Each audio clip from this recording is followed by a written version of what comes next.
Vous le savez, on propose des tops de différents auteurs où on va passer à travers leur ludographie, essayer de trouver tous les jeux qu'ils ont fait et on va faire un top 10 des jeux qui nous ont marqués. Exact. De ceux qu'on a joués aussi, parce que des fois, il y a des listes puis des listes. Ben, on a fait Knizia, on ne peut pas tout essayer.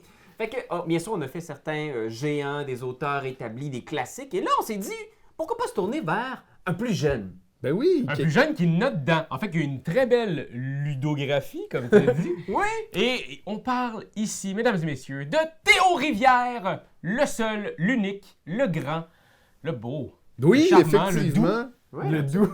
Mais il est doux, pour vrai, il est Quelqu'un doux. de super inspirant, qui partage beaucoup son amour aussi pour la création. C'est ça qui est franchement rafraîchissant chez Théo, puis son travail, c'est qu'il est très actif sur les réseaux, dans les médias, donc il va faire des podcasts, il est sur Twitch, puis ça paraît qu'il y a un amour pour ce milieu-là, puis on veut lui renvoyer aujourd'hui. On veut te renvoyer ton amour.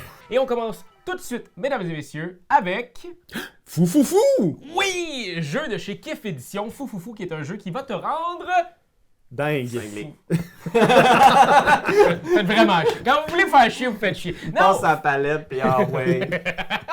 Alors, dans le Fou Fou Fou, on va tout simplement prendre une carte, la piocher, la mettre devant soi, et ce sera quelque chose à faire pour le reste de la partie. Une contrainte peu absurde, un peu méta. Fait que si c'est une carte qui est à l'horizontale, ce sera pour tout le monde, mais si c'est à la verticale, ce sera simplement pour moi en tant que joueur. Exactement. Et j'ai 3 jetons de sanité mentale, donc dès que je ne réussis pas à faire ou que j'oublie de faire une des cartes qui sont devant moi, et les autres, il va falloir qu'ils me le disent. Hey, t'as pas fait ça, t'as pas jappé 3 fois avant de prendre la prochaine carte? En faisant ça, quand tu t'excites puis tu veux te concentrer pour essayer de prendre les autres en défaut, souvent tu oublies tes propres contraintes qui s'accumulent et c'est tout simple. C'est un jeu de party. Ça joue n'importe où, que ce soit dans un bar, dans l'autobus. On l'avait découvert, je pense, au Flip, appartenait. En plein milieu d'une rue. C'était vraiment franchement drôle. Moi, je trouve que c'est un des meilleurs jeux de ce type-là, de faire des niaiseries autour d'une table. Fou fou fou. C'est mon go. On a un jeu qui va dans une autre direction, un autre genre, parce que Théo a fait dans beaucoup de directions des jeux jeunesse, des jeux pour adultes, des jeux de party, des jeux plus tactiques, des jeux de cartes. Et là, c'est un de ces jeux jeunesse qui a été salué, chaudement recommandé si vous avez des enfants et que vous aimez les jeux d'enquête. C'est Détective Charlie. Ouais, super jeu où est-ce que on va jouer un détective chat qui va enquêter autour de la ville avec ses autres amis les animaux. Il va avoir... C'est plus c'est des suspects, ces amis les animaux, là. Oui, mais ils ils sont ont tous suspects. Ils ont pas fait des crimes crapuleux. Ils ont fait genre qui est-ce qui a mis de la moutarde dans mon sandwich, genre. Ouais, c'est ça. Ce genre Je d'affaire-là. te l'accorde. Ça, je trouve que c'est un crime crapuleux.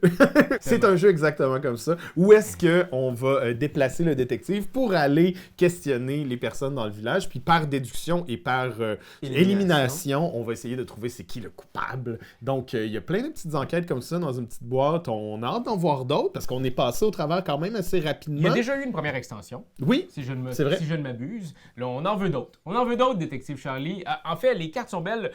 Tout le matériel est tellement joli aussi dans la boîte. La façon de mettre les suspects autour de la boîte, comme ils sont... Belle petite mise en C'est scène. cool, c'est vraiment sexy. Fait que, pour vrai, Détective Charlie, c'est bon. En 8e place, on sait que Théo est un amateur de Magic et il apprécie particulièrement la formule draft de Magic. Fait que plusieurs de ces jeux, dont ses tout premiers qui étaient des jeux justement de recrutement de cartes. Ouais, Sea of Clouds. Exact. Et là, ici aussi, c'est qu'il y a une affaire qu'on savait pas sur Théo, c'est qu'il adore les oiseaux. Ah, et on combine recrutement de cartes et oiseaux. En et fait, ça c'est nous plus donne... des fruits, là, dans Toucano. Là. Plus des fruits. Mais Toucano! Exact. 8e place. Toucano qui est un jeu où on doit faire des points de victoire. Et pour ça, ben, on va recruter des cartes. Et c'est quand même très, très simple. C'est une base de recrutement de cartes, mais vraiment chouette. Il y a différentes façons. Si tu en as plusieurs, ben, ils deviennent de plus en plus forts. Tu as plus de points. Il y en a d'autres que c'est de la multiplication. Ouais, Il y en a d'autres chaque que collection a ses spécialités. Exactement. Puis il y en a pas tant.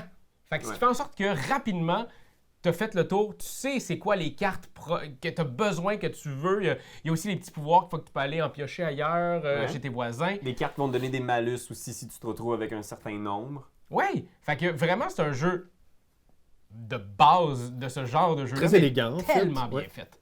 Moi j'y ai joué vraiment beaucoup. Puis assez que des fois, j'étais comme, moi, je suis un amateur de Sushigo. Puis là, j'ai fait ça me remplace le Sushigo, oui. Ça me remplace le Sushigo parce que je peux l'amener partout. Je l'explique, c'est rapide. Sushigo aussi, mais ici, c'est encore plus rapide parce que on fait un tour et t'as compris. Ouais, c'est ça. Je dois dire que si vous aimez Sushigo, là, vous devez aller l'essayer parce qu'il y a vraiment là, des atomes crochus dans ce genre de jeu-là. Puis la boîte est toute petite. Réellement, tu sais, je veux dire, le Sushigo de base, il est très petit. Tu peux le mettre dans ton sac à dos.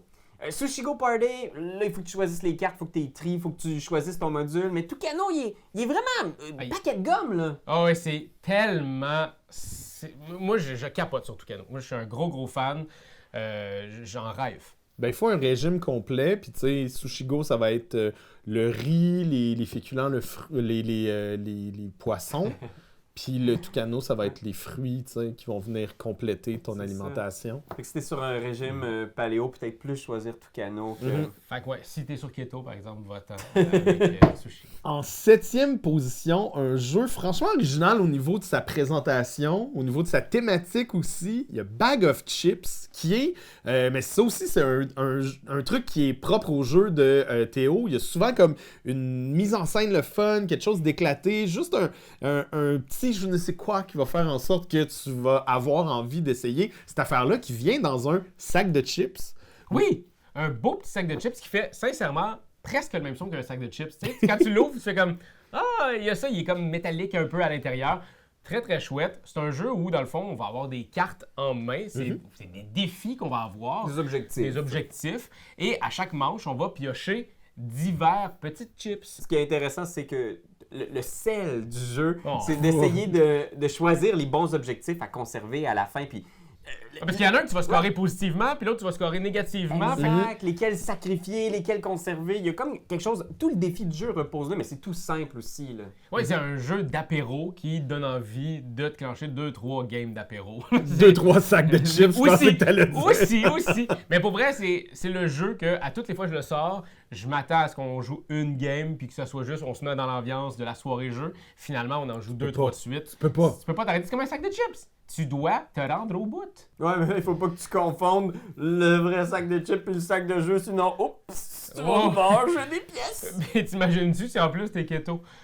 Et on a dit tout à l'heure qu'il faisait des jeux pour enfants. Un autre qu'on aime beaucoup chez Tu-Game, c'est La Maison des Souris.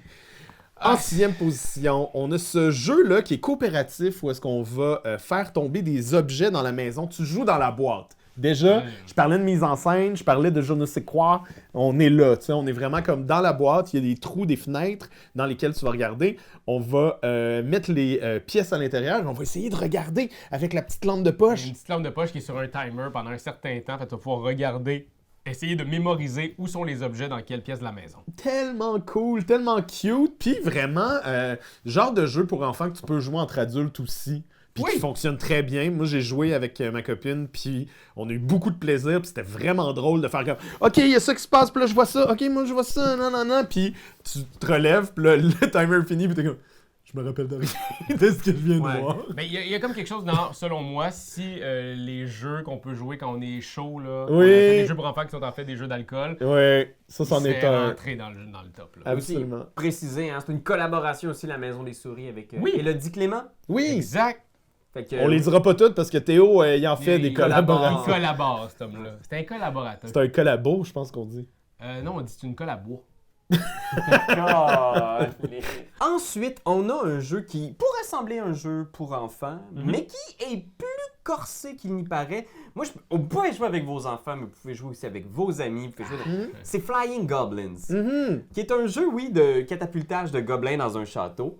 Donc, on veut Déjà, à la base, c'est débile. C'est vraiment chouette. Puis, tu sais, ce genre de jeu, jouet-là, déjà, oui, ça va parler à vos enfants, mais il y a un aspect tactique. Il y en a beaucoup, en fait. C'est quand même corsé, puis les joutes, pour vrai, deviennent musclées rapidement. En fait, chacune de tes décisions sont quand même très importantes parce que tu vas ramasser des sous dans ce château-là. Et avec ces sous-là, tu vas pouvoir acheter des gobelins peut-être un plus lourds qui va faire en sorte qu'il va aller peut-être plus facilement dans la tour centrale ou peut-être qu'il va aller à...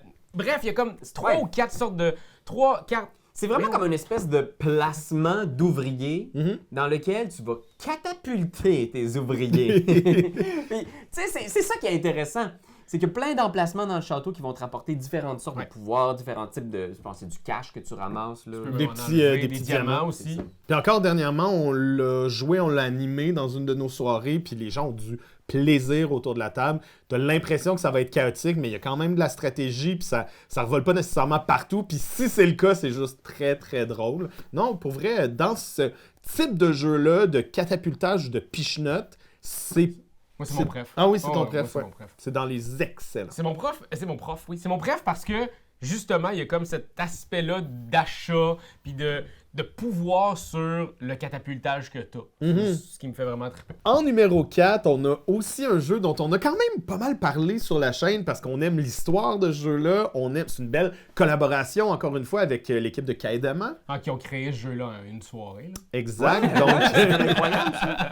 Ouais, exact. On parle de Draftosaurus, hein, un jeu de draft vraiment original parce que au lieu d'avoir des cartes en main, on va avoir des petits dinosaures, des meeple dinosaures qu'on va en choisir un puis venir placer sur son plateau pour améliorer son parc jurassique. Fait que ça, c'est vraiment franchement original au niveau de la proposition. Puis ils sont cute, les petits dinos. Oui, ça joue tellement bien en famille. Ça Ah, peut être vraiment. ton premier draft, ton premier jeu de draft, mais il y a quand même de quoi de très intéressant pour des gens qui ont déjà joué à des jeux de draft. Fait qu'il y a de quoi à mâcher. Moi, tu vois, Draftosaurus, c'est l'exemple parfait du jeu que je vais jouer avec ma fille, que ma fille va aimer, mais que moi, je m'ennuierai pas. Parce que Ouais. c'est souvent ça, les jeux pour enfants, là, où...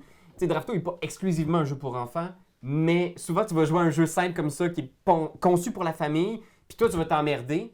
Mais les décisions ici sont juste assez cool pour que moi, j'ai du fun. Puis on l'a amené dans plein de places. Genre, le nombre de fois qu'on a dû désinfecter ces petits dinosaures-là, ça va avoir l'air weird. Mais Mais c'est on ça, la l'a COVID. joué avec C'est la tellement de gens. Ça a été le jeu qu'on a amené dans des animations publiques. Parce que tu l'expliques en 2 secondes, puis les gens comprennent, puis tu leur donnes la piqûre du draft. En 3e position, on a un excellent jeu, un jeu très récent quand même. Hein? C'est une nouveauté! Je sais pas s'il y a le biais de nouveauté, on vient d'y Ouais. jouer, il est resté dans notre tête, mais il s'agit du jeu Rawa. Roa. Roa. Mais Le jeu les deux se disent, je pense. Rawa. À chaque fois qu'ils le présentent, ils disent Ils disent- comment il y a plein de manières de le dire. Nous, on dit Roa, mais vous pouvez dire comme vous Ça a l'air voulez. qu'il y a plein de manières de jouer aussi. Donc, comme on veut. Les à gens ce jouent jeu-là. quand même, hein? C'est sûr que moi, j'adorais ça. C'est encore un draft, mais un peu différent. En fait, pas mal différent. Ce qui va se passer, c'est qu'on va avoir 4 cartes à notre gauche et à notre droite. Et quand on va déplacer le petit jeton autour de notre plateau individuel, on va déterminer, OK, ben ça va être écrit, OK, là, tu piges à droite, donc dans les lunes, puis au prochain tour, on va piger à gauche dans les étoiles. Donc, ça va faire en sorte qu'on va voir des trucs, mais que nos paquets se rendront jamais de l'autre côté nécessairement si on joue à plus que 3, tu sais. C'est vraiment intéressant. On va prendre ces cartes-là, on va venir les placer sur nos plateaux individuels, et Où on... est-ce qu'on est rendu avec le petit meeple? C'est là, c'est la ligne qu'on va scorer. Fait qu'on va scorer Exact. tout ça. Ce qui fait en sorte qu'on met des lignes, on va mettre des cartes là, puis à un moment donné, on va virer de côté. Fait que là, on va commencer à scorer à l'horizontale. Yes, il y a vraiment quelque chose d'élégant là-dedans. Puis aussi, quand on fait une ligne, une colonne ou une rangée qui correspond à un biome ou à un type d'animaux, on va pouvoir aller chercher une divinité qui va venir nous aider à faire des points. Fait qu'il y a il y a pas mal d'interactions quand même parce qu'on peut aller voler les dieux, les divinités des autres joueurs. C'est vraiment chouette, vraiment une belle thématique originale aussi. Puis plein de genre... Là, on est vraiment dans le domaine de... Il y a plein de petites mécaniques qui sont assez originales, mais qui fonctionnent toutes bien ensemble. Ouais. Puis ça, je trouve ça vraiment particulier. Puis chapeau, pour vrai, j'ai eu que du plaisir à ce jeu-là. Ouais, puis on parle quand même du biais de nouveauté, mais selon moi, quand tu regardes un jeu, j'ai l'impression qu'on peut savoir si ça va toffer dans le temps. Puis ce genre de jeu. Ah oui, nous, on le sait. Nous, on le sait. Là. Non, pas Si nous, vous, mais si on vous, en si vous regarde. le savez pas, les éditeurs, là, écrivez-nous. Nous, on va le savoir si votre jeu il va être encore là dans 10 ans. Appelez-nous, pour vrai, appelez-nous. Pour vrai, on change pas cher pour vous le dire. Là. 2e place, on a un tout petit jeu de cartes qui est aussi une collaboration, right? Avec Monsieur Catala. C'est pas la première fois que ce jeu figure dans nos tops des meilleurs jeux d'un auteur, mais c'est parce que c'est un jeu qui nous a vraiment plu et qui continue d'être dans notre usage courant. Ouais. Sea, Salt and Paper! Si Tucano rentrait dans ma poche arrière. Sea Salt and Paper rentre dans ma poche avant. C'est comme... Ils sont plus petites, ils sont plus compactes. Mais pour vrai, Sea Salt and Paper est un jeu extraordinaire qui peut se jouer n'importe où. C'est un jeu où on va faire... Même sur Board Game Arena? Ouais. Hey, t'imagines-tu? Tu peux l'essayer avant de l'acheter.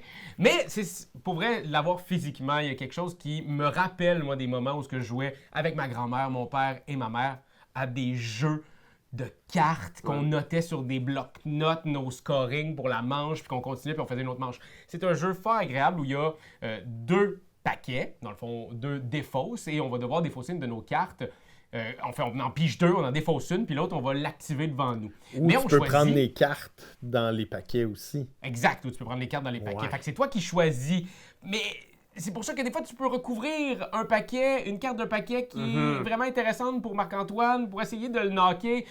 Beaucoup d'informations cachées, du combo. Des fois, tu fais des coups extraordinaires où est-ce que tu vas faire un effet qui va engendrer une pige de cartes, qui va engendrer un autre effet qui va faire que tu vas voler des cartes à l'adversaire. Puis tu vas 4 sirènes, puis tu vas gagner le game! C'est déjà arrivé, toi? Non, je suis arrivé à 3 sirènes, puis je me suis fait lamentablement défoncer. C'est un jeu très excitant de collection de cartes. Puis je pense que la grosse twist du jeu qui fait que c'est pas juste un petit jeu de collection standard, c'est qu'à n'importe quel moment, un joueur peut mettre fin au tour pour déclencher un scoring en faisant « OK, parfait, il faut que tu aies un certain nombre de points. » Mais quand tu dis ça, les joueurs, après ça, ont un tour pour essayer de battre ton score. Fait qu'il faut que tu sois assez sûr de ta main et de ta collection que tu as en ce moment pour dire « OK, parfait, savez-vous quoi? C'est moi qui ai le plus haut score en ce moment, on finit ça là. » Puis les autres doivent se rattraper, puis peut-être que finalement ta main n'est pas si bonne que ça. Peut-être qu'il y a un joueur qui était un petit peu low profile, qui disait pas grand-chose, mais dans sa main, il y a de la dynamite. Fait qu'il y a beaucoup de... Il y a une guerre psychologique un peu de poker ici, là, qui est vraiment chouette. Vraiment, vraiment chouette. Ouais, fait que c'est un jeu qui rassemble plein de trucs très intéressants qui nous donnent donc envie d'y rejouer puis d'y revenir tout le temps. Sea Salt and Paper en 2e place, c'est de la bomba. Et en première place, un jeu qui est dans nos cœurs depuis sa sortie. En fait, la première fois que j'ai joué à ce jeu-là, j'étais comme oh, wow, il y a tellement de belles choses qui se passent. On parle de The Loop, un jeu collaboration avec Maxime Rambourg. Oui, exactement. Un jeu coopératif. Oui, on doit péter la gueule à Docteur Fou, Docteur Faux. J'ai toujours eu de la misère. Docteur Fou. C'est fou, hein? Oh, ouais. Docteur Fou. Et puis, ce qu'on va faire, c'est qu'il va se cacher avec des cyborgs à travers différentes époques. Et nous, on va devoir aller créer des déchirures temporelles. Comment on appelait ça déjà? Des déchirures analo-temporelles, je pense qu'on gosh. disait. Imaginez un peu un genre de pandémie où on a des clones, d'accord, qui sont des petits jetons de Docteur Fou de différentes époques. Et on doit, grâce à des cartes qu'on joue dans nos mains, nos pouvoirs puis nos cubes, parce qu'il y a des cubes d'énergie, ramener ces clones-là aux bonnes époques. Puis ce que j'adore, c'est qu'il y a aussi cet aspect-là, combo de cartes, se créer un deck, un aspect deck building. C'est vraiment super, c'est vraiment le fun. Moi, c'est parce que ça mélange deux des mécaniques que j'adore. J'adore Pandémie, vous le savez, j'aime beaucoup ça. Puis les deck building, je trouve ça le fun. Encore plus quand on a des tout petits decks, puis c'est ce que nous propose The Loop.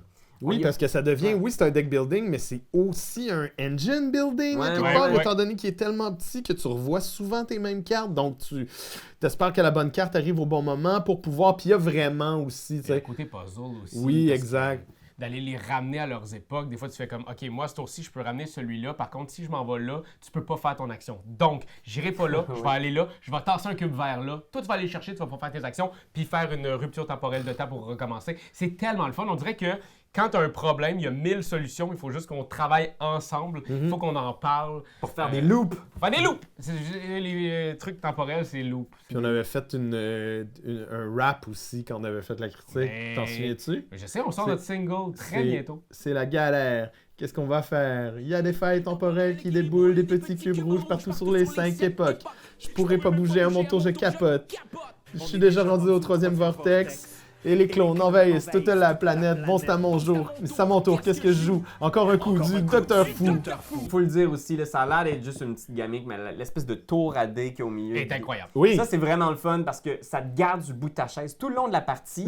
Parce que ces cubes-là qui apparaissent un peu comme les crises dans Pandémie, tu sais que tu vas en mettre un certain nombre, mais tu sais pas dans quelle époque ils vont sortir. Puis il y a certaines époques qui peuvent exploser, puis là, ça va dépendre de où est-ce qu'ils vont sortir les cubes. Mais il y a toujours juste 3 embranchements. Donc, c'est parmi ces 3-là. Tandis que Pandémie, ça peut être partout sur la map. Là, ici, c'est ces 3 embranchements-là. Tu sais que c'est dans ces 3 époques-là. Puis peut-être qu'ici, s'il y en a 3 qui tombent là, ça explose. Fait que t'es comme... Puis vous le voyez, on en parle encore avec la même passion qu'on en parlait il y a 2 ans, tu sais. Fait que je pense que c'est vraiment un jeu qui est resté dans notre... dans notre loop. Dans notre loop. Alors voilà, c'était le top 10 des jeux de Théo Rivière. Théo, on t'aime, on aime ce que tu fais. Continue. Si ce vidéo-là n'est pas un ode à la beauté de ce que tu crées, ben je sais pas c'est quoi. C'est beau quand tu parles. C'est toi de trouver l'épisode de jour du Popoche? Sonne la cloche! Sonne la cloche! On parle de jeu, like-nous, commande, suis-nous, ouais! Sonne la cloche! Sonne la cloche! Partage à tes amis, partage à ta mamie, ouais! Sonne la cloche! Sonne la cloche! Comment ton ouais, fais le mon kiki! Sonne la cloche! Sonne la cloche! Sonne la cloche comme quand Jésus a sonné à la porte pour aller souper chez Zachée.